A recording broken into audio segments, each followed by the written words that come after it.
Right now, there is an underground shaking across the campuses of America where the gospel is invading the campuses like never before. Maybe you have heard the lies about our campuses, that students don't want Jesus, that they aren't hungry for the gospel, and that the Christians are filled with fear and don't want to come together, that they believe that the things on campuses are only going to get worse. But let me assure you this, that these lies are the devil's last stand to try to stop what God has already ordained to happen on the campuses of America. Jesus is saying and seeing something far different.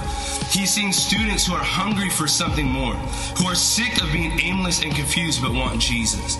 As for the Christians, Jesus doesn't see a cowering army hiding in their holes, waiting for the war to be over. But no, he sees instead an army with fire in their eyes, consumed with courage, driven by love, and propelled by a passion for the lost. It is not a time to brace for the worst, but a time to brace ourselves for the best. Already at USC, students gathered together and put on a 4-day music festival. 3 days of Christian music filled the center of campus during lunchtime, where thousands and thousands of students passed by and heard the sound of the gospel through music, all culminating to a final night, where students gathered together to put on a final concert, where 1,000 students gathered and 150 students gave their lives to Jesus. At UCLA, students moved by what God had done at USC quickly rallied at UCLA to throw a club show event to gather students to hear the simple gospel. Again, God moved, gathering 500 students where students were saved and lit up with a fire to preach the gospel on their campus. But this is the truth.